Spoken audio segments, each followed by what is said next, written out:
Hello and welcome to this week's episode of Uncorked with Funny Wine Girl. This is Funny Wine Girl, aka Janine Luby. I have to say, I'm cutting it close this week, folks. So I normally like to get a couple episodes in the can, as they say, or I don't know if anyone says that really, other than talking about beans or whatever. But I don't usually like to record like so close to publishing time, but it's the night before Thursday when this is coming out. And I'll tell you why, because I've been talking the past couple weeks about this. I'm super excited. And again, I say that all the time, so forgive me. I really have to find another word to use, but to share the conversations. They're serious, but I think they're really valuable about sexual assault and this documentary called Loud Enough Surviving Justice. And I wanted them to run back to back. So one of them's already been recorded, the other will be recorded later this week. And they're basically going to cover this one woman's story. I won't give too much away in Kansas, where she had to basically go after her own justice. And then it's going to be her talking with the documentary maker, director. And then the following week will be more the justice side of things, where it's a former police officer talking basically about how women who are assaulted are treated like perpetrators rather than victims a lot of times, and like his perspective from the law, and another woman who is a prosecutor. So those are going to be in the coming weeks. But what I want to say is, so I'm grateful to my guest tonight, who was able to kind of move things around in her schedule so that we could bump her episode up to this week. You've heard me speak with her many times, Emily and Hickox. Oh my God, excuse my perimenopausal brain, where I'm like, Emily, she's just Emily, like Madonna. Emily Hickox of Budget Through Life. And Emily, Emily just has a great way of helping us understand budgeting, looking at our finances and seeing, what we really need to be careful of, allowing ourselves joy so we're not stressing out, all of that good stuff. And we love to chat. And tonight we're going to talk about, again, that idea of having your kids understand budgets and the value of a dollar. Because it is important, but also talking about, the holidays are coming up, and we've talked about it before, but we're in different times now. Prices are not coming down despite what you might hear some people say or proclaim. So we're going to talk about all that good stuff. It's always a pleasure. I love Emily. Welcome, Emily. And I'm sorry for that big rambling. Wow. Welcome, Emily. Thank you for having me. And it's funny, I've been Emily Hickox for a little over a decade now, but I still stumble a little bit when I say Hickox because I haven't had the name as long as I had my maiden name.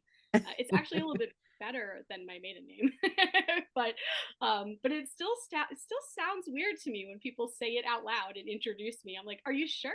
Are you sure that's me? Is that me? Well, yeah, tonight probably didn't help you, but I was having a moment. Today is not my sharpest. And I'm like, Emily, help me out here, people. What's her name? So sorry about I that. like just Emily. Just Emily. She's just Emily. Okay. Like just Jack, just That Emily. that'll be my next LLC. Just Emily.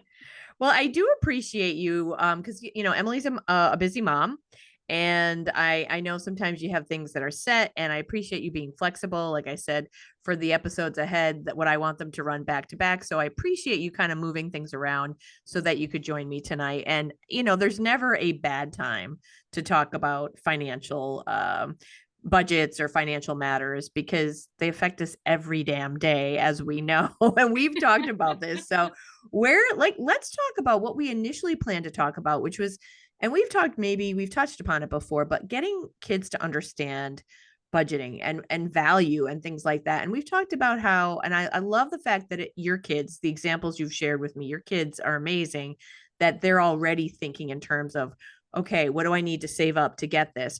And I know you've been hit sometimes with people who are like, oh, they shouldn't have to worry about that. Let's talk a little bit about that, because I do think, I'm not saying I'm not judging parents or whatever, but sometimes maybe they just need to like reframe their thinking and go, okay, I understand now why my children should understand the value of something and what it takes to save up for it. I'm thinking about this thing that happened earlier this week. It's actually not about money, but it really illustrates how different we approach other things in our lives versus money, and how money has become this thing that's almost untouchable, unspeakable, especially with our children out loud in our homes. Unfortunately, the reality is that if parents are talking about money in their homes, it's typically in hushed voices or in loud voices. There's really no in between. There's no rational talk about it. There's no education about it. And I know that's not true for everybody, but that is the majority. So um, my children, they learn a lot about money, but they learn about other things too. They have chores that they have to do, and they're very age appropriate chores. One time for fun, I tried to make them scrub toilets, and that did not go very well. Everybody cried, including I'd me. cry too. It was terrible. I just really wanted a break from scrubbing toilets, and I'm like, I need some help here. But it's a terrible idea. I don't recommend it. But they do other things. They have to pick up their rooms. They have to help me in the kitchen. They know how to use Swiffers and they know how to vacuum a bit. And when I was growing up, my mom, she's in town for a few weeks visiting from Arizona, which has been such a blessing. And she's done all my laundry, which is the best part of my whole week. So it's Go why I was mom. Yay. able to do this podcast tonight because someone's doing my laundry. Um, but when I was growing up, my mom was a working mom. So when we came home from school, we were like those latchkey kids that came home after school, and my mom didn't get home till about an hour and a half, 2 hours after I got home. So she would leave us a note on the refrigerator, and it would have a list of things we could eat, and then there was a list of chores we had to get done after our homework. And I took this list very seriously, very type A. I was like, yes, I must do all these things. My brother didn't do any of the things, so then I'd go do his things so that we wouldn't get in trouble. I've now learned that that list I learned just a couple of days ago was really just to keep me out of trouble, and I didn't have to do all those things. But I learned how to vacuum. I learned how to use Windex on a glass table. I learned how to clean a kitchen. And when I got older, I was a really good roommate.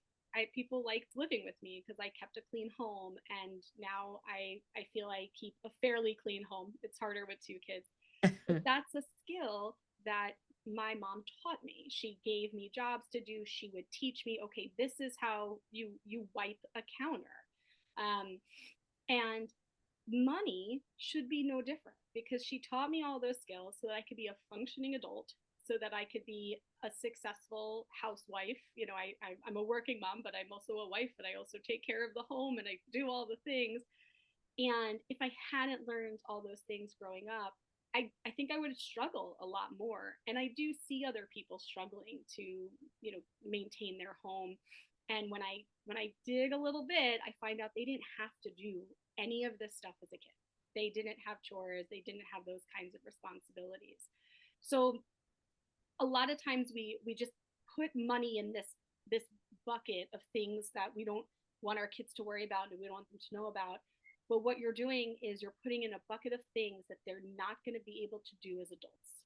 Mm. And I think I've said this to you many times, but we're not raising children. We're raising adults. We're raising humans. We're raising little people that are going to become big people and are going to have to go into the world and function.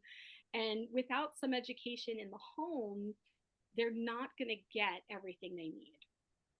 There's a Yeah. lot happening in schools. It's great. There's things changing and I'm happy to see it, but it's not enough. It needs to be in the home too. Yeah.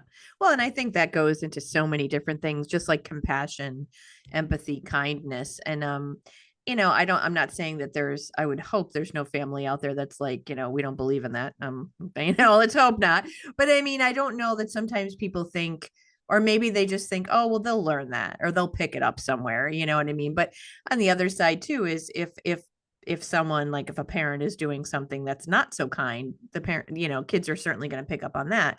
But it's something that needs to be reinforced. And I think I don't know that enough time is being spent on a lot of things, to your point, financial, or, talking about money, but like even the basics, sometimes I wonder about, like, courtesy, kindness, respect, realizing that they're not living in a bubble, that we're like, when they get out into the world, it's like, I can do anything. It's my world. Like, knowing that you have neighbors and you're part of a community and that your contributions matter or your lack of contributions matter. But that's a whole topic Janine could go off on, but she won't. But yeah, to your point though, it really is important. And I know there are probably a lot of homes maybe where it's like, we're tired at the end of the day, or maybe you have single moms who are like, it's enough that I'm, bringing home money and all that stuff. So what's an easy way? And I say easy, but like to kind of make it almost like it's just a natural thing that you can put into your habit or your routine of teaching your kids, and then kind of having it there as part of your ongoing conversations. I think there's a few things you can do to make it pretty natural. The easiest place to start is with groceries. So when you're grocery shopping, some parents out there, I am not one of them, but they're brave enough to go into a grocery store with their children. I am not one of those parents. I used to do that, and my anxiety doesn't allow me to do that anymore. I have not conquered that just yet. But when I am grocery shopping on my phone, so I use Instacart, I will do this on Saturday mornings. I sit in the kitchen and I'm going through the pantry, I'm going through the refrigerator. What do we need? What's our meal plan for the week? And I don't want anyone listening to think that I have this really robust meal plan. It's like 5 lines of potential things I could possibly make. But we sit there and we go through it. And then when I'm done in like my little space of what I really know we need, then I sit with the kids and I'll say, okay, my budget for groceries this week is $100, and I'll show them I've only spent 87. Is there anything else you've really been wanting that isn't on this list that we should get?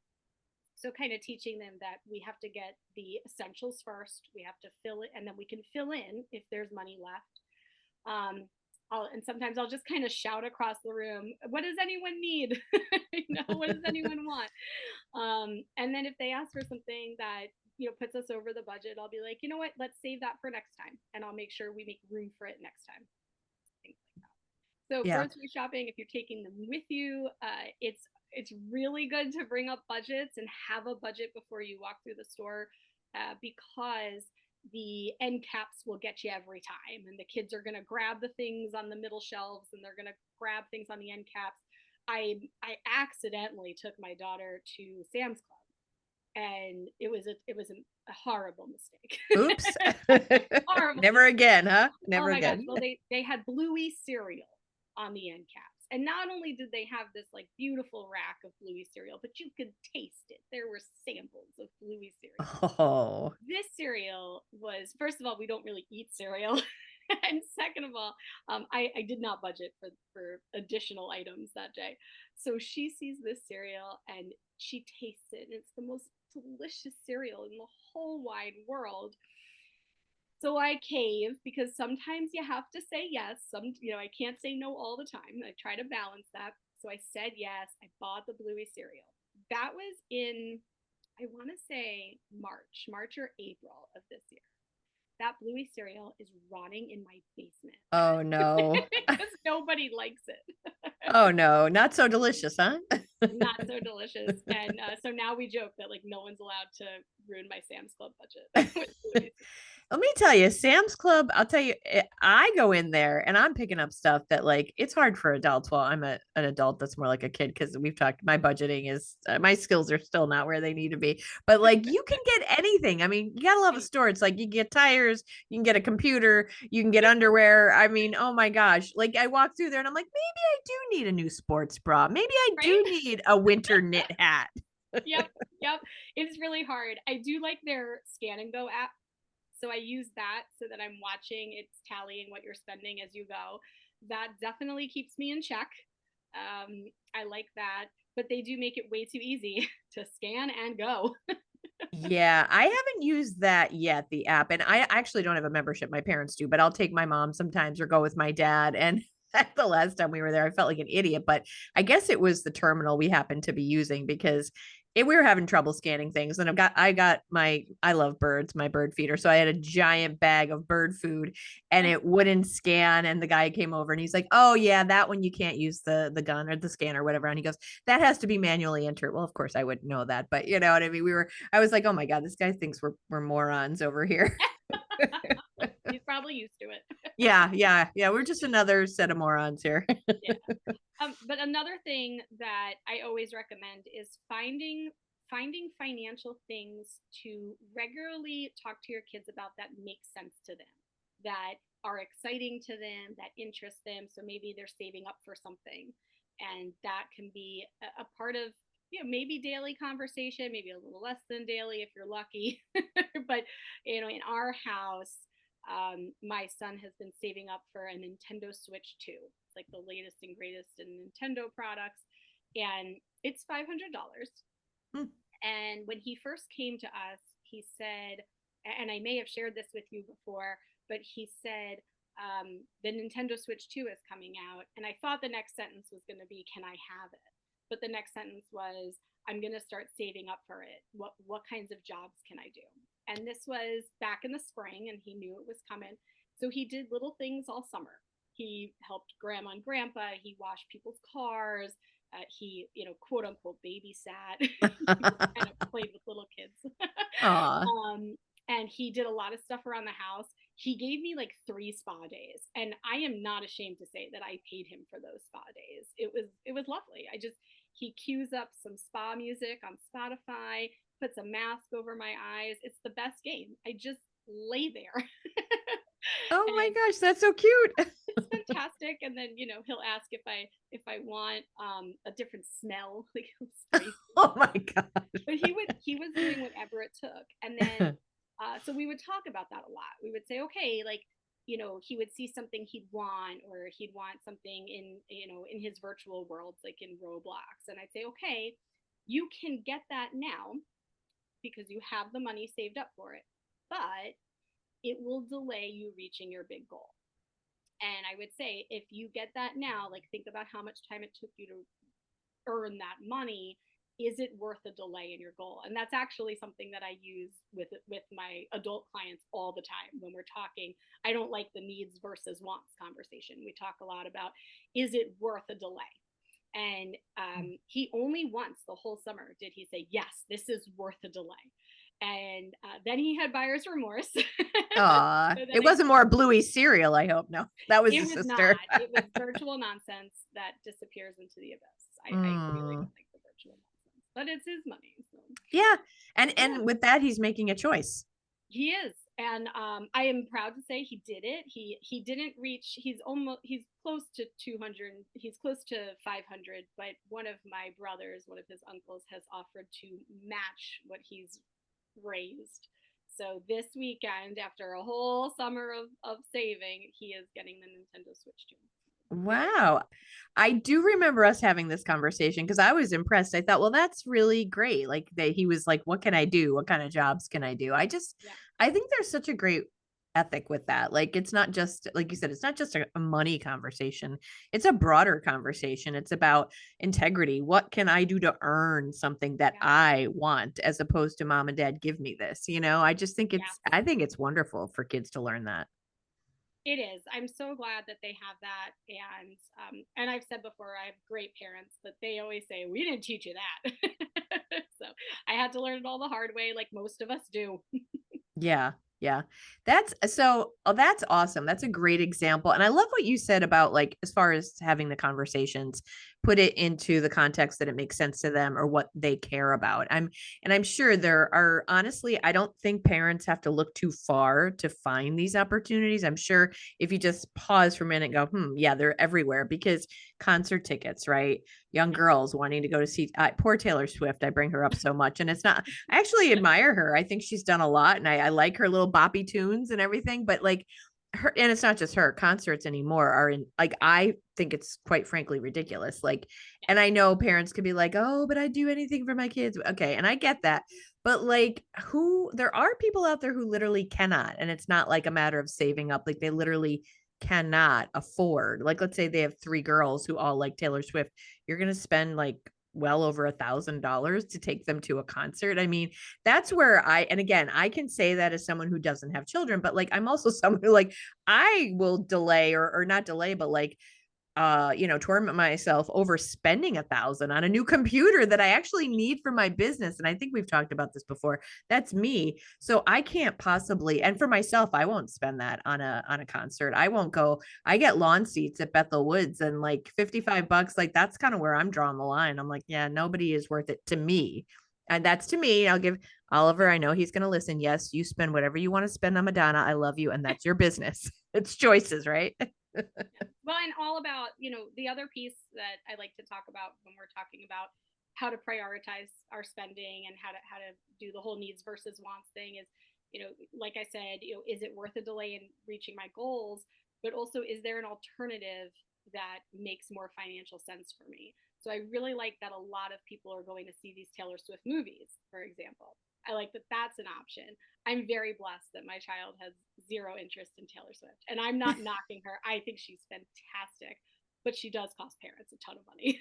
So I'm glad we're not super into it. But I was happy to see, like, this past weekend, a lot of my daughter's girlfriends went to see that movie. And that, I think, scratched that itch. It's a lot more people's budget. So it's nice that there are some alternatives. But it's also, if you do pick those larger ticket items or trips, or it's about talking to your kids about, what had to be sacrificed. So this summer we did splurge, and for in August we took our kids to a big concert. It was a Disney concert. So I was really worried that it wasn't going to be worth the money. I had such buyer's remorse of over how much I spent on it, but I will say we had the best time. Like, just real good family fun, and we all thoroughly enjoyed the concert. But leading up to that, the concert was at the end of August. So we had to survive a whole summer of saying no to other things. And we still went on like 2 camping trips, maybe like short weekends, but we didn't do all the things we do most summers because these tickets were really expensive, mostly Ticketmaster fees. And then Mm. the tickets are a little bit, right? But that's a whole nother podcast. Yeah, seriously. Yes. Yeah. So saying no to, okay, well, we're not going to go on a big vacation this summer because we have these tickets. And I kept saying to the kids, I can sell these, like, and I didn't mean it in a nasty way or like a mean way. It was very factual of, hey, look, on Ticketmaster app, I can just sell these tickets if you want to do this other stuff instead. And I was proud of them. They stayed the course. I was secretly hoping they changed their mind, but I'm really glad they didn't because we had such a good time. And so sometimes it is worth it as long as you're not putting yourself in the hole with other things. Yeah. And I think we've talked about that before because it's like you can't really, and this is going to sound cliche and cheesy, like, but put a price tag on memories, but you can't because you guys had an experience that you could talk about. And well, remember that time when, and, like you'll have that and your kids will have those memories for years, to come. But at the same time, like you do have to be, I don't know if I won't use the word smart because it would imply something that otherwise you're dumb, but like you have to be thinking about the bigger picture, I guess, like Yeah. that, like, and we've talked before, like you've worked with people, and I am one of these people myself sometimes where it's like you can't like you've got to take care of the essentials, obviously. So which is the sad part, that like you can't really answer this and no one can. It's just like there are families that legitimately won't have that opportunity. They just can't because there's not enough money coming in, or like, you got to keep the lights on, you got to keep the heat on, you've got to, keep food in the belly, and all the like tuition, maybe they're going to a private school or whatever, like all of that stuff does need to get taken care of. And if it doesn't, just so that the, kids can go here or there to like keep up with so and so and to make them happy, then there's going to be more problems later when it's like, past due bills or whatever. So those are things that do need to be considered, like you've said. Yeah. And teaching them too that happiness doesn't come from spending money, that there is a price tag on it all. And how do we also teach our kids that there are wonderful experiences you can have without spending any money, or at least not a ton. And you do a great job, Janine, of sharing like things that are happening in the community. And I've benefited from that, from taking my kids to free events. That there are little things that you can do to keep not just your kids happy, but keep the family's mental health in check, and to have those moments without spending a lot. Yeah. And that's, I was literally just thinking of that the other day because I am, and not everyone's like a nature lover or whatever, or they're like, take it or leave it. But I'm in 100%. You know what I mean? I'm Yeah. in hook, line, and sinker. I'm doing this forest therapy certification course. But even before that, like whether it was running or hiking or walking or kayaking, and then reading the research, it's like I know, and I don't even need to read the research, and I don't mean to be like say that in a a snotty way or like a I'm better than you way, but it's just I know that it does good for me because I know how I feel. Like it's every time I'm out there and just even sitting on my own deck, like watching the birds or just having my feet touch the grass. Like I know how I feel. And then reading the research is like, okay, that's why it like really is good for us. But and I want to go down on that rabbit hole or you won't get me out. But I was just thinking the other day, I forget what I was doing. And I'm like, and this is free. Like, I mean, we're fortunate as long as they don't close, which we won't go down that hole either with the federal government shutdown. But like with parks, we're fortunate to have them, state parks or other, neighborhood parks. There's no cost for that. And you could take a walk and talk to someone. You could play a game of basketball like with your kids or like, maybe ride your bike through a park. Like there's so many things that are either minimal cost or no cost that like that to your point, you don't need to spend money for happiness. And you're right. And you can create an experience without spending money or spending a small amount. Yeah. I do have to tell you a really embarrassing story though. We tried that a few times this summer. We were trying to get the kids out hiking more and we have a lot of nature right here where we live, and we live next to Lackawanna State Park. So we were like, let's go out on the trails. And we're like, we didn't have a lot of money to spend that weekend. We wanted to keep the budget in check. So we were coming up with all these different things we could do with the kids that didn't spend money. So we get all ready to do a hike, and we're going to geocache. That's the kids are really into that, where you look for treasure. I did that once years ago with an ex, and I was like, it was pretty cool. Yeah. It is pretty cool until you have to like dig for a box that's been underwater. And then I'm like, I'll just stay right here and take pictures of you guys. But we go on this hike, and it started out pretty good. The dog was with us, and he's had a rough summer. So we were trying to bring him some joy too. So we're hiking, and like it was probably going to be an hour and a half to 2 hour hike. We're half an hour in or so, and my son has not stopped whining the entire time. Like he's whining about every little thing, the crunch of the leaves, the mud, the dirt, the air, the breeze, the other people, like everything is whining. So out loud, I said, I will give you $1 for every minute you do not whine for the rest of this hike. It was the most expensive hike I have ever been on. He just didn't talk the whole rest of the hike. And yeah, I think it was like a $40 hike. So. But it worked, right? I enjoyed myself. I did. I enjoyed myself a little bit more. So selfishly. But yeah. So that wasn't really free for you then. It wasn't free for me, but everybody else enjoyed it. Yeah. I mean, and again, it's not like to your point, because it could be hot, too hot. In the winter, I still love being outdoors, but not everybody does. You'll get the whining about how cold it is. You got bugs, you got gnats. So yeah, it may not be everyone's cup of tea. Trying it, I think, is a good thing. But that's just one of many things. And I'll give another shout out because we've got another weekend of it. My friend Julie Esty, who has been on here with the Dunmore Cemetery Tour, talking about it, the dearly departed players. That took place last Sunday, and it's going to take place again this Sunday at 2 p.m. at the Dunmore Cemetery in Dunmore, PA. I mean, that's something. It's like watching like a community theater in the cemetery, and you get exercise, you get fresh air. And we've had this conversation, so I don't want to go over it again, but like cemeteries and like trying to change people's idea of what they are, that they're not scary places. There's beautiful like the stones, the way that they've been crafted, they're beautiful. And you get these stories. Some of them are funny, some of them are poignant, and so that's something for free. And that's like an hour to 2 hours. And it's like, you could do that with the family. It's age appropriate. So, I mean, I think people just need to sometimes just maybe dig a little deeper, whether they're looking on Facebook or looking in the newspaper, more like Facebook, I guess is a place to see what's going on. Cause chances are there's a handful at least of things that are free. Yeah, absolutely. You mentioned something earlier when we were talking about like the ways you can work money into conversations with kids. Yeah. And before I forget, I want to bring this up. It's fundraising season at schools, and it's like the heaviest fundraising time right now is the fall and leading into the holidays. And there's an outrageous amount of fundraisers going on. And it's very overwhelming for parents. I'm sure every parent listening is like, yes, it's horrible. I hate this. It's terrible. And I right now I have kids in 2 different schools, so I don't even understand what we're fundraising for some days. And I work in one of those schools. I still don't know what's happening.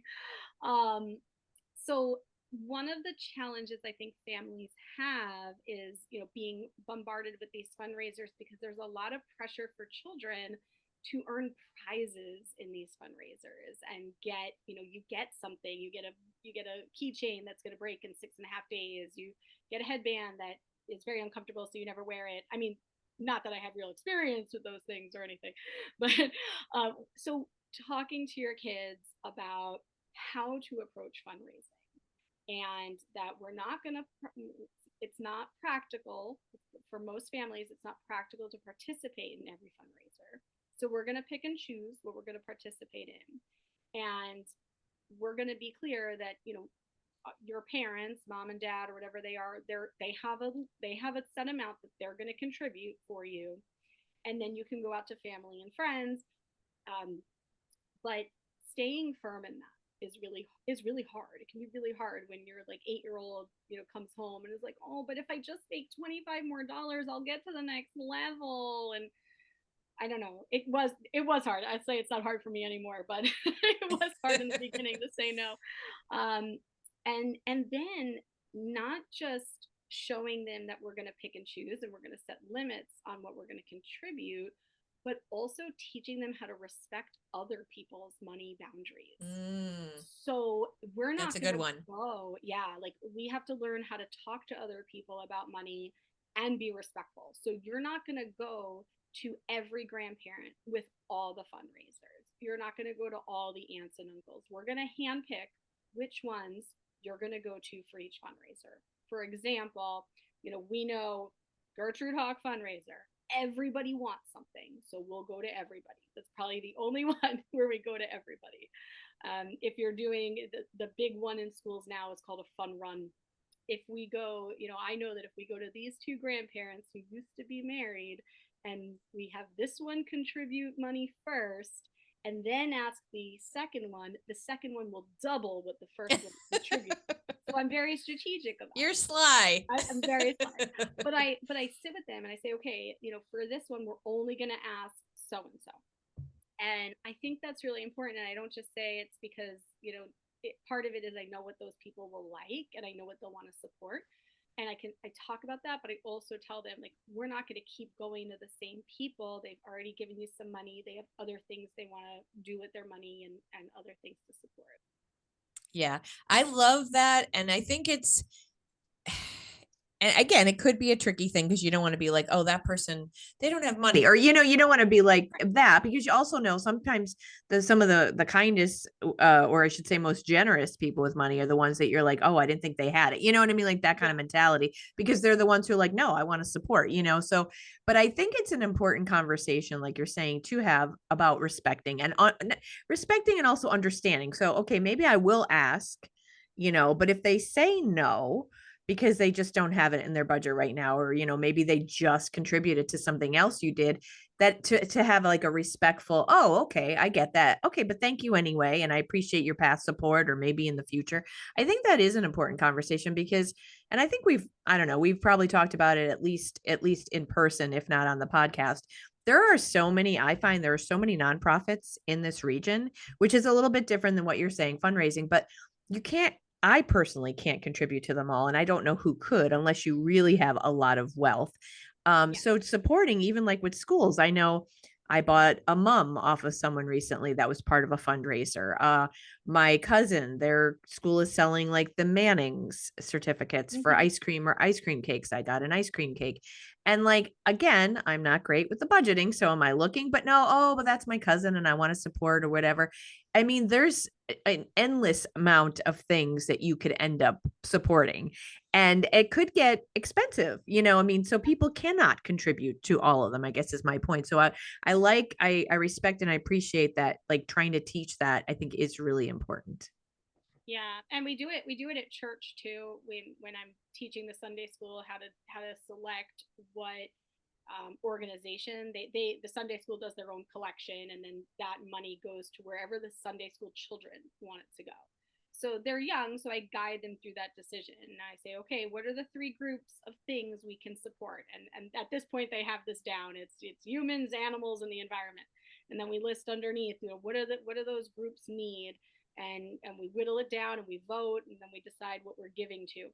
And the hard part of that conversation, and we do this every quarter, every time we have it, is, well, what's happening to the environment if we're not helping the animals?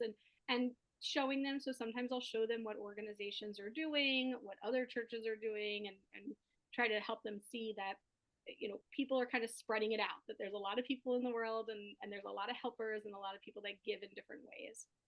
So Yeah. it's a tough conversation when they're young, because they think we should just be helping and saving everybody.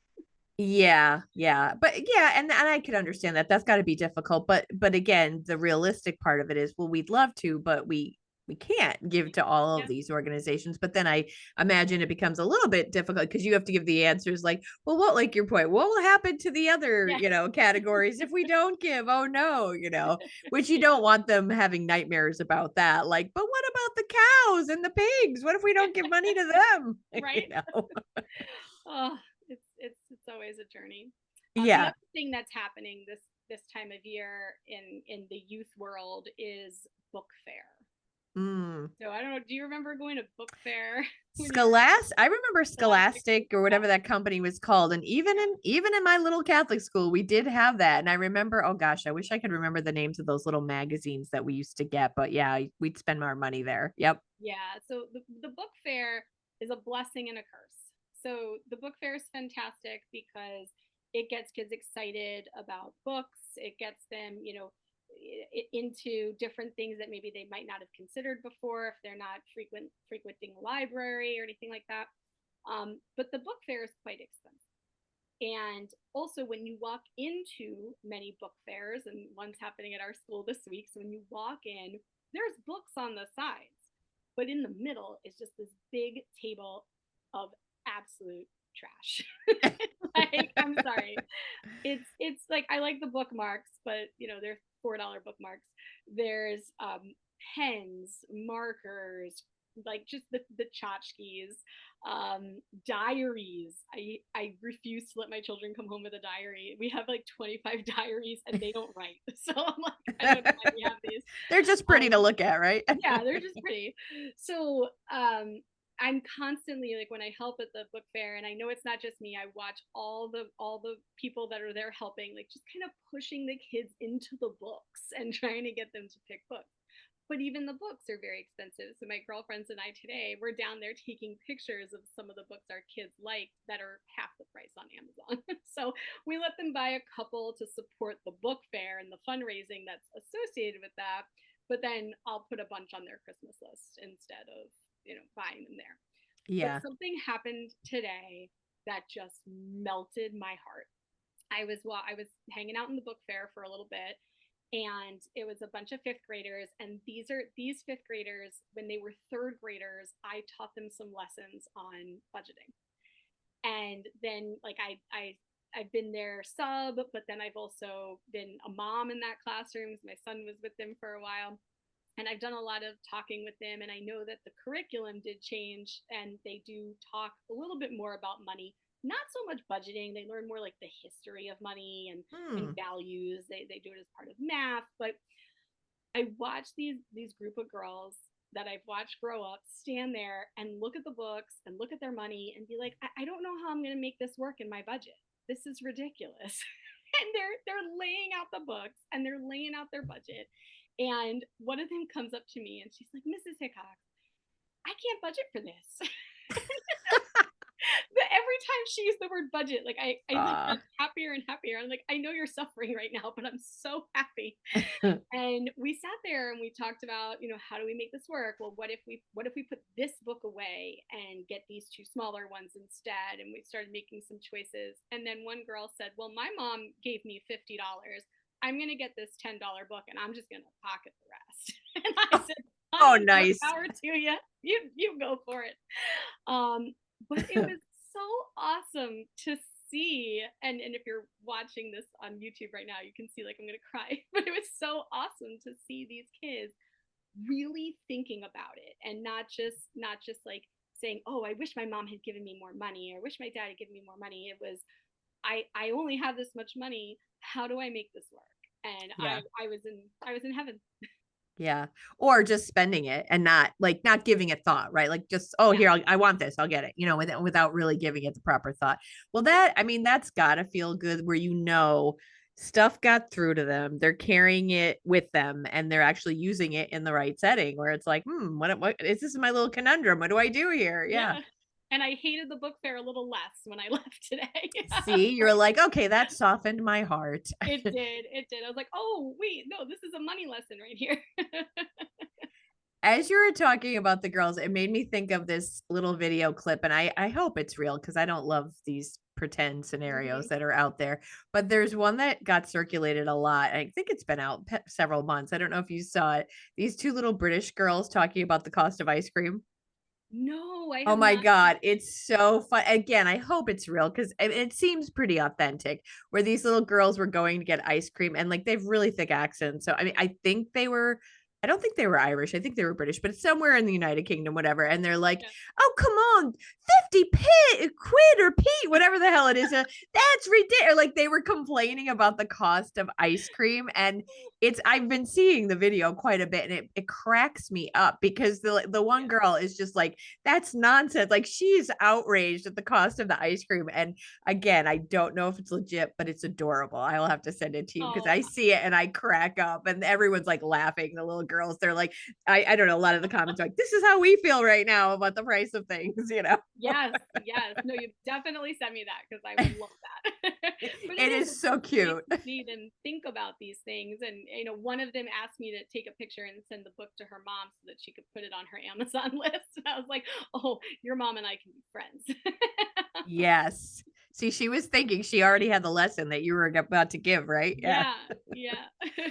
Well, as we start to wind down a little bit here, I do want to close with, you talked about the Amazon list and, we've talked about this in the past, but I guess, pull out some of the most important things you want to talk about because it's already, what, gosh, mid-October almost. Hmm. And I know, I mean, I'm not someone who starts planning now, but a lot of people do. And some people are buying Christmas stuff or like holiday stuff, I should say. There are other holidays than Christmas, so excuse me, holiday gifts in summertime. So October is really not too early to start thinking about, are you buying gifts? Are you going, because we've talked about this time of year coming up, it's like, are you going to holiday parties? Do you have to buy like a grab bag gift at the office? Like so many different I don't want to say constraints because I mean there are enjoyable too, but there are so many different things that come into our lives, whether it's socially, with work, with the kids for their teachers, all of this stuff. So what are some of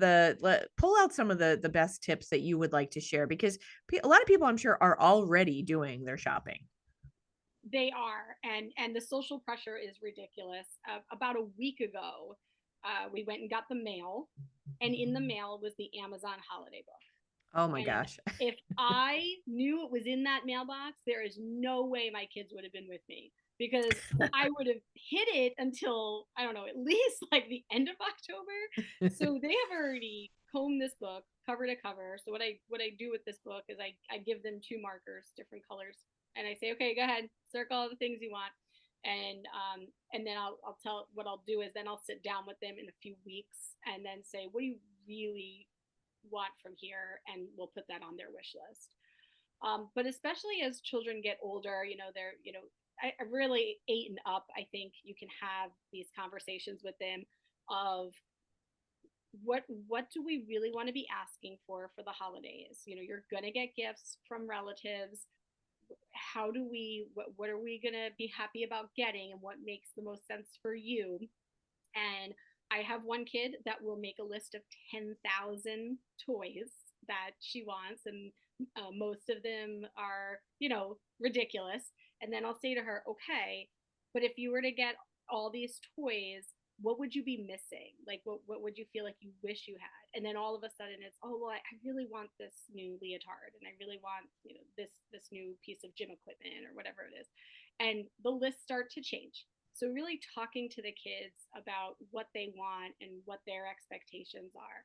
because it's the worst is when they get gifts they don't want, and then they're, the people giving the gifts don't feel great about that. So working on those Amazon wish lists, I really recommend using that registry feature. Every year I create a new registry for each kid. It most of the time prevents duplicate gifts, which is nice. Once in a while we have something slip through the cracks, but trying to, only put on there what you really want to have in your house as well. So even if the kids really, really want it and it's going to make your life miserable, like kinetic sand, don't put kinetic sand on the list. And then, the kids don't have to know. You just say, oh, Aunt Mary didn't get you kinetic sand. And then, helping them, like with my older one, we talk a lot about, okay, you saved up all this money for the Nintendo Switch. Games are $80 a piece, which is ridiculous. Let's put some games on there. Let's talk about what you're really going to get, and do we have some relatives that want to chip in for a game, kind of thing like that.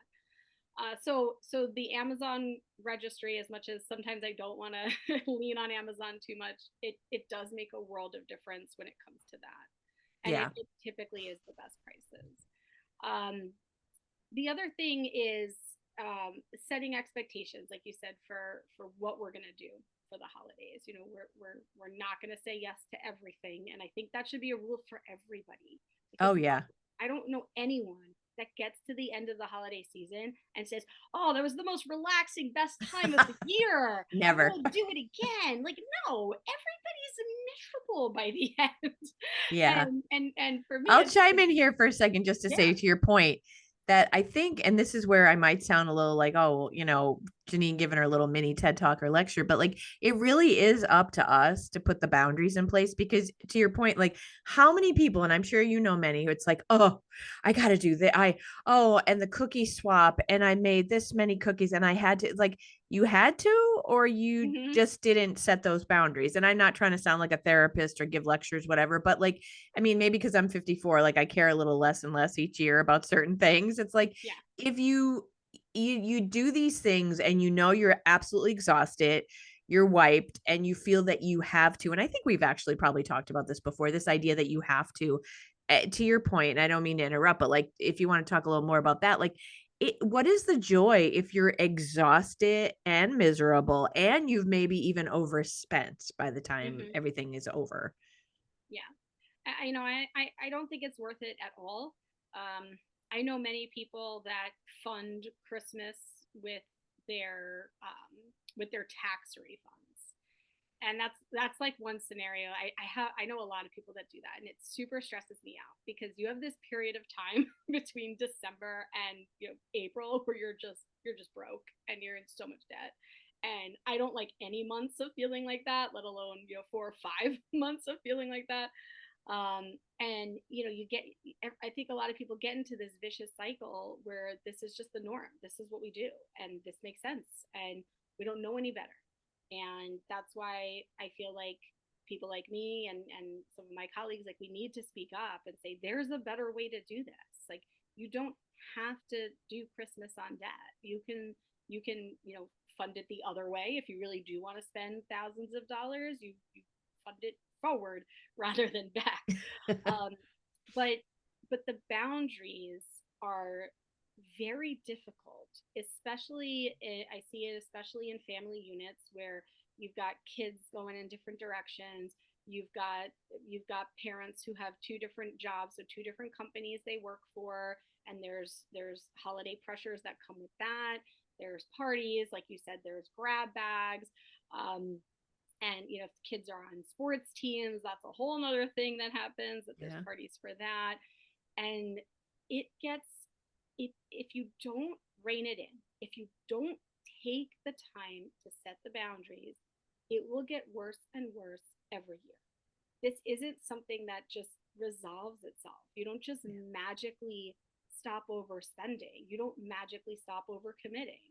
It takes so much work, and I'm one of those people that I've had to work so hard on saying no. I don't overcommit my finances because that would be hypocritical.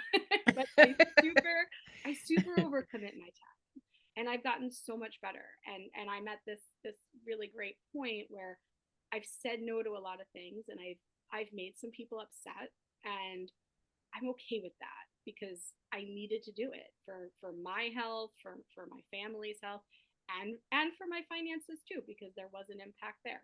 And getting your priorities straight, and like if it doesn't align with these, three core values of my family, I'm gonna say no. And that's really hard. That is not an easy thing, and I think it's okay to acknowledge that there's a lot of people listening today that are like, I don't know how to do that, I don't know how to say no. And reading books doesn't help from experience. It's just really digging in and doing it little by little, saying no to something small. Pick one white elephant party that you're going to say no to this year, and then build from there. Don't freak yourself out that you have to say no to everything all of a sudden. No, you're still going to do some things, and there's still things you'll be, kind of socially expected to be at, but find one or two things to say no to, and just build from there. Yeah. And I think I'm going to tie in both of your points to some degree where you're talking before about like what the kids having the wish list. I think it's like important too. We become wasteful. Like we feel when we feel we have to buy a gift just to, oh, well, so and so is going to get me a gift. So I got to get them a gift. And maybe you don't know them that well, or maybe you think you know them, but you get them something they really don't need or they already have. And it really becomes wasteful spending because it's like it's expected, or, oh, well, I have to get. I feel like adults, like, and I'm one for this, like, I would rather say, like, even like with people I'm close to, like my parents or whoever, I'd rather this, and like, oh, don't go spending money yet because I don't know what I want or whatever, because it's like they feel sometimes, and I'm not just saying parents, but like other people, like there's this obligation. But if you're getting something for someone just to get it, and I don't mean, I mean, how many, I don't know if you've probably done this. Most women have, I'll get a candle. Like you're buying because Yeah. you're gonna exchange. How many, I mean, there's even an SNL sketch about it. It's like, oh, and I got a candle. And it's like, we do that because if we don't, either we don't know the person that well, or we do know them, but we just don't really know what to get them in a certain like budget, like, okay, I'm gonna spend like $30 or whatever. What do I get them? Oh, I'll get a candle, or I'll get something like, and it ends up maybe on a shelf or it gets regifted. I've regifted, and we've talked about that before too. Yeah. It's just like, I don't know. It's like, I think it boils down for me. It goes back to a couple things, the boundaries for one, but also communicating. Communicating is so important, all aspects of our life. Having a conversation, whether it's, what, this year for me, it's a little tight. So I'm not doing gifts, but please do not, I won't feel hurt if you don't get me because I can't, or saying, okay, here's where I'm at with what I can spend. What are a couple things? Can you shoot me some ideas of what you'd like, or do you want a gift card to a certain coffee shop that you always go to? Something that the person's going to use, because otherwise it's like your money is wasted and the gift is kind of like not really appreciated. So I don't know. I like the idea of the wish list. I think adults need to have these conversations too. They do. And you mentioned teacher gifts earlier, and that's an area where I really changed how I do things. I Mm. used to feel a lot of pressure, like, some of the parents will come in with these beautiful gift baskets and so much stuff in them, and they're awesome, and I just don't have a knack for that. But I pay attention to what the teachers like, and I'll get them gift cards because they have a million mugs. They don't need another mug Oh because yeah, they're mugs. one teacher, and they don't need a candle at all. They open up a drawer. They're like, could you put it? I Yeah, have them all colorized and alphabetized. yeah. So what I do is I'll get a bag and I'll fill it with uh, toilet paper, or not toilet paper, paper towels, tissues, and baby wipes, and Clorox wipes, like one of each thing or two of each thing, depending on what's going on, and then a gift card. And so it's like I'm contributing stuff to the classroom and then also giving the teacher a gift. So it looks like I brought in something big, but really it's just stuff for the classroom and a gift card. And since I started doing that, I would get like very generic thank yous from teachers. Now I get very personal thank you cards. Like one, I know she has a long commute. She listens to Audible, so I got her a gift card for Audible for I think it was for the end of the year that last year. But they appreciate when you take time to like know what they really want and not just give them another number one teacher mug. Yeah. Yeah. And I think that's really the heart of the point that a main part of the point I guess I wanted to make is like, that's thoughtful Yeah. when we have that conversation, or if we're observant too. giving something that you actually know they're going to use or appreciate. I think that's the thoughtfulness. It really is, like you said, the personalized gift thank you card, because they appreciate, like, how many times do they actually get, well, wow, I really like this, instead of a wind chime that has stars and like you rock or whatever, you know what I mean? Like, and I love wind chimes, by the way, but I just like pulled that out. But like thoughtfulness goes a long way. And that to kind of circle back to what we said about like, doesn't have to be a lot of money. It doesn't have to be a lot of money. Yeah. Someone paying attention to you and what you like, it doesn't have to end up being a lot of money, but it can be personal. And I think that's really great. And I don't think we see enough of that often out there. Yeah. And one other thing to consider, like just in the gift realm, especially with, or with kids, is finding out if they have accounts that you can contribute to instead of toys or clothes. A lot of times, especially with baby gifts, I don't like to just do another onesie and a Mm, rattle. Like, I'd rather put money if they have a 529 set up. Um, and birthdays, I sometimes I would just rather say, here's some money for whatever you're saving up for. Encourage that behavior, encourage the saving. So I'll do that. I'll ask parents, do they have a wish list, or do they have an account that I can contribute money to? And as a parent, I will say that. I won't say it to friends, but I'll say it to family. So as we're getting ready for the holidays, I'll say, and don't forget, here are the links to just donate to their 529 accounts. Like, they literally don't need anything. So, and some might say, and some have said, well, then it's not no fun for the kids. They don't have anything to open, and it's not exciting. And like, well, it'll be super exciting when they don't have student loans. So yeah. it's delayed gratification, and that's okay for them to learn too. Yeah. Yeah. And again, I'm not saying this to judge you, but it sounds like your kids are doing okay with things They're to doing open, right? They're doing okay. they're doing fine. And different families are different, but like that's where, and I won't go down a path with this too far because otherwise I'll keep going. I'm just so, I think, more agitated these recent years with the level of consumerism that we have in our country. And I'm not necessarily just talking capitalism, I'm talking consumerism. We consume so much. And I think that's why, side note, and I can get hate mail on this, I'm not a big fan of trunk or treats just because I feel like I don't know any child who doesn't get enough candy. And I mean, yes, there are, I understand there are homes where, but like candy is something I feel like, I don't know. Maybe I shouldn't even go down that path, but that's something like for me, I won't donate to because I just don't like. I know personally from watching some of my friends where they're like they hit 5 different places and it's like you don't have enough candy after that. You know what I mean? It seems like there's a ton of them out there where me again, not being a parent, but I sure do love a Reese's cup. But I'm not going to these things. But like, could that? I just think to myself, these different groups doing it, could they be contributing something else of more value? That's just me. Yeah. So sorry, but I just feel like we consume so much that like I think being intentional with our money, being thoughtful, sharing conversations so that it's not money spent just to be spent and not like, oh, another thing. Because it's like it shouldn't be the goal. Like, oh, I have 12 presents this year. Or last year I had 13. Like, let's talk about that. Let's talk. Yeah, I agree. I agree, and I have a lot of thoughts on trunk or treat and trick or treat. Definitely have non-traditional thoughts on it, just based on my life experience. And my kids like to have a Halloween party every year, and this year I tried so hard to get them to have it on Halloween because it's a Friday night. And one kid was on board with it, and one kid is absolutely not. So we're doing it the day after, but I still don't know if we're going trick or treating. Like, I think, we'll maybe go to one trunk or treat the week before and then not do trick or treating. So I'm a mean mom like that sometimes, but besides the consumerism part of it, there's other things that are just so weird. but but it is important. I don't believe in, like, oh, everyone has to have the same number of gifts. I never highlight that. I never say, quantity. um and I'm fortunate because my kids, because they haven't heard me say that, they don't ever keep track. No one ever seems to know what they got. We have grandparents that keep track, and I don't care. Yeah.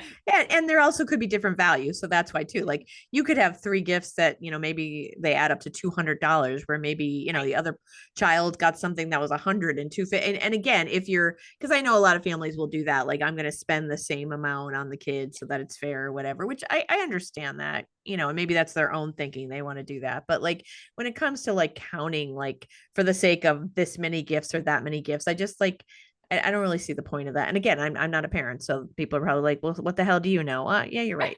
You're right, and I'll just shut up. You're a human. You're a human and you're an adult. Well, but think about it this way, right? So we teach them that everybody has to have the same amount of gifts. So now we're telling them that everything in life has to be equal. And that's not a thing. Life is not equal. Life is not even fair. I don't even like telling them that life is fair because it's not. So I don't like giving them that false sense of life expectations. And I know, again, it's like, oh, you're so mean to your kids, but I don't know, they seem fine. They're good. Yeah. Well, and they have, I try to teach them the value of other things. So my daughter is a gymnast. She's at the gym right now. It's 8:15 at night. She's 8 years old and she's still at the gym. Like she's there 8 hours a week. It's bananas. But she understands that she can't do other activities for two reasons: time and money. And I'm very clear about that it's not because mommy doesn't want you to also cheer and play soccer and do all these things. It's because we have limited amounts of time and money and we have to decide how to spend them. And when she made this decision to commit to this team for the year, it was a really long conversation about time and money. And she doesn't know exactly how much this costs or anything like that, but she does understand that this is it for activity budget for her for the year. And we check in with her regularly, like, hey, how are you feeling about this? Do you want to make any changes? And truthfully, we signed a very serious contract. She's stuck in this for a while. there are no changes, kid. But I'll at least hear your complaints, which there are none. I mean, she has absolutely no regrets. She will come home tonight. She will take 15 minutes to drink a protein shake, shower, go to bed, and wake up tomorrow and do it all again. So we talk about the resources and that you can't be everywhere. And if I can have that conversation with an 8-year-old, we should be able to have that with each other as adults, and we should be able to talk to our spouses about that. Like, I know this company party is important to you, but this will cost X number of dollars for the whole family to go, or for us to get a babysitter so that I can join you. And by the way, I also only have those hours this week to decompress and watch The Summer I Turned Pretty. So I'm not, yeah. But time and money, that's all we got. I love that. And I will mention, and we've talked before, I've mentioned Megan Alpert before, Your World. And one thing that she did this summer, which I appreciated, was along those lines of the different pillars of wealth. And we did talk about social wealth, time wealth, our physical wealth. And I do think that that's part of like everything can be, because there's so many like lines that are crossed. And I think I love that you brought that up, like with your daughter. Like time is so valuable. It really is. So it's not just about money, but understanding like and being realistic. I like that you said that, and you say, you're jokingly saying you're the mean mom, but you're also, again, going back to what you said earlier, preparing, because these aren't kids, they're going to be future adults, they're humans. Mm-hmm. That is realistic. And I think that's where we as adults get into trouble, where it's like saying the yes when you don't have the time to fulfill all these things, or you fulfill them and so you get less sleep, or you don't get to decompress and watch that movie you want to watch or whatever. And you get resentful maybe, or you're just like physically and mentally and emotionally worn out. So it really, I think it does serve them well to get realistic. Like you only have so much time. Like there's a limit to it, and there's a limit on money. And I just think that's smart. And I think you're preparing them to be adults who will be better equipped to handle the things that they have to handle in the world. So I think it's great, honestly. Thanks. And if I can do it, anybody can do it. Anybody. Yeah. Because I didn't learn this like from my parents. And again, I love them because I think my mom could hear me in the other room. But this wasn't this wasn't a thing that I grew up with. And if I can come out of what I came out of and the debt that I came out of and the mindset that I came out of and have a family like I have, and I'm so blessed to have them, anybody can do it. I really believe that. And that's why I do what I do. Yeah. Well, I want to thank you so much. As always, I never have a bad conversation with you. And I really do think you have a gift at talking about this in a way that is one, interesting, but also practical and attainable, that anyone can understand and can relate to, like, okay, yeah, I get it. Like, because let's face it, we're all going through, we may have different budgets, but we're all interacting with people every day. We're all like, we have a job of some sort, or, if you have kids, in many cases, they're going through similar things, whether it's the fundraising or wanting certain things for their birthday or for the holidays or whatever. So I think we can all relate to what you're saying. And I love that you do put it in a way that I think is really easy to understand. Thank you. I'm so glad to be here as always. So hopefully I come back soon. Absolutely. You're always welcome here. It's always a pleasure to talk to you. And I miss seeing you more, but I know you're very busy. There's that time you can only, Emily and I saw each other, I think once over the summer and maybe once in the spring, but I get that. I understand time, we do only have so much time, honestly, and we do have to prioritize. And I do think that's important. Even we may not want to admit it, but it's the truth. It's the reality. So again, thank you for being flexible and rearranging your schedule and being here with me. And I'm so glad that I could share this episode this week. I think it is a great time. I mean, honestly, any time is a great time to talk about budgeting and finances. But again, keeping in mind what's coming up. It's a busy spending season, so let's be wise about those choices and think about everything that Emily had offered, which are some great tips, I think. So again, thank you, Emily, and we'll talk again soon, I'm sure. Thank you. So, folks, as always, thank you for listening. In the coming weeks, like I mentioned, the next couple episodes will be a little bit serious, but I think really valuable in terms of, understanding a woman's story of being assaulted, understanding what she had to go through to seek justice.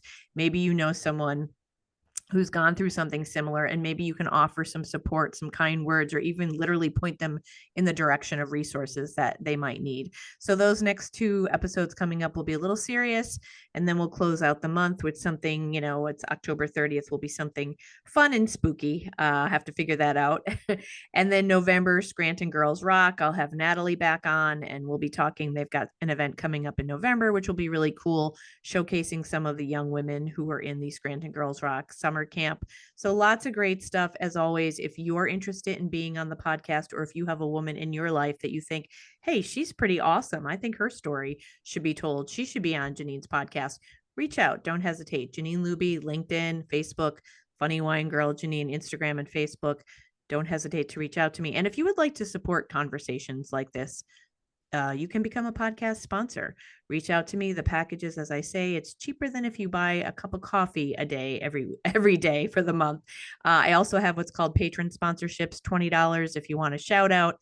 It's just an affordable way, I think, for people to support, but also get a little bit of a shout out if you would like. And lastly, I would say, even if you don't have it in your budget to spend some money on this to show support, you can support in other ways. You can share an episode of the podcast, tell a friend, a foe, anyone you know. You can write a review. You can give it 5 stars. These are all great ways to help support. And little folks like me need it. All the Joe Rogans of the world are pretty well set. So I know Taylor Swift and Joe Rogan are two of my go-tos that I always point out. I'm sorry. I don't know them, but I'm just saying, us little guys need your help, and gals. So as I say each week, I appreciate you from the bottom of my heart and the bottom of my wine glass.